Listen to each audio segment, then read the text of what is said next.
global manufacturer of excellent chocolate. And today I'm doing a demo in San Francisco at the Fancy Food Show at the beautiful Moscone Center. Right now I'm doing an almond toffee recipe. We're going to touch on candies a little bit.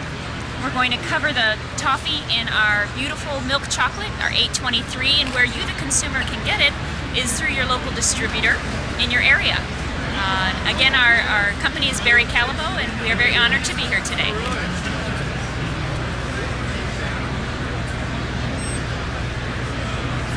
If you're looking for recipes on how to use our beautiful chocolates, we have a beautiful website. Callebaut has a gorgeous website that lists consumer recipes, and that's where you can find them.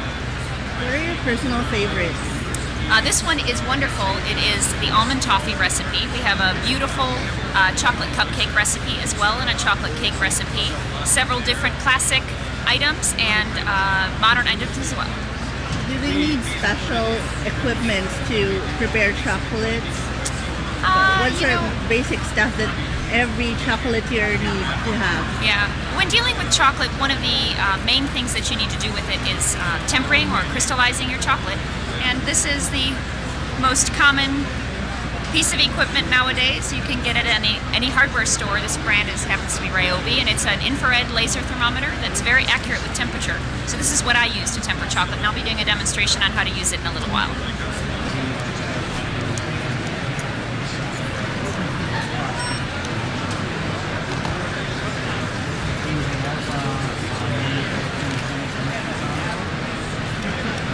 So this is the Callebaut Milk 823. The way that the consumer, after they buy it retail, can temper chocolate is by using their microwave at home. The easiest way to do it. No marble slab needed, no special equipment needed.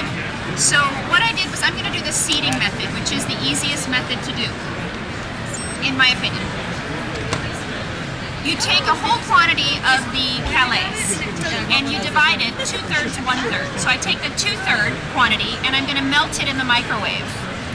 And you want to be careful, some microwaves are a little bit more powerful than others.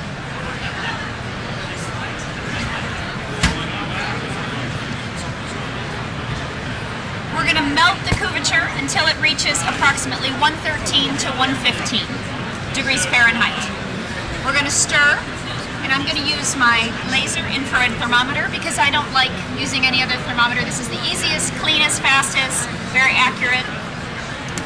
The remaining amount, the remaining 1/3, we're going to slowly seed in. And we'll stir constantly.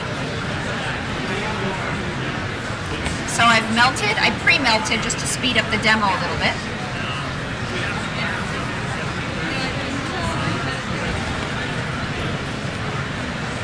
By way of agitation and cooling, your chocolate is going to temper, so it's important to agitate. The more contemporary term for tempering chocolate is called crystallization. So I'm crystallizing this couverture right now. In order to be considered a couverture, you have to be 32% or more cocoa butter, and this milk chocolate is. So this is considered one of our couvertures. So I stir it very well, and I'm going to test the temperature. I'm at 93, so I'm going to heat some more.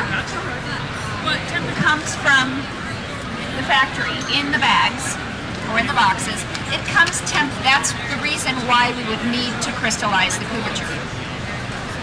So here I'm stirring, and I'm there. I went a little bit over, but it's fine. At this point now, I'm going to begin the crystallization process. I'm going to seed in, so slowly stir in about 1/3 quantity of the chocolate. And the temperature that I am looking for, my goal to bring this to, if it were dark chocolate, it would be 90. For milk chocolate, I'm shooting for 88, 86 to 88. And if I were white chocolate, 84 is an ideal temperature. So I'm just stirring. Once this drops down to 86 to 88, I'm tempered and ready to pour over my toffee. The most difficult part about dealing with couverture and crystallizing couverture is to keep it at a workable temperature, because as chocolate sits on your tabletop, it cools down and becomes hard. So you have to constantly rewarm, whether it's throwing it back in the microwave for a second or two, or you can pass a heat gun over the top of it if you wanted to. So I'm at 96. I need to go down lower. So I need to pour in some more seeds. Two ways to crystallize. One is either you are creating seeds or you are adding seeds. I'm sorry, you're creating crystals or you are adding crystals. In this case, I'm adding tempered chocolate. I'm adding crystals to this. Sometimes you'll see some chefs create crystals by pouring the chocolate onto a marble slab. I've seen some chefs use the ice bath. However, sometimes that can introduce water and that can be frowned upon. So I'm agitating, I'm dropping the temperature down to my ideal working temperature. A nice caramelization here on my toffee. Slow making candy process. Smells wonderful. I'll add the milk chocolate to it and finish off with toasted almonds. The reason why you should temper chocolate, when chocolate comes from our factories, it is already tempered. So when you heat it in the microwave or over a bain-marie or whatever you choose to heat, you take it out of temper. So in order for you to work with it properly, you need to temper again. So by tempering in the microwave at home, you can just heat it to 113 to 115 and then seed in 1/3 the quantity of the Callebaut, and then stir. You bring your temperature down to the appropriate working temperature, then you can make anything with it. You can make candy bars, you can molded figurines, you can do bonbons, you can do truffles. Endless opportunity.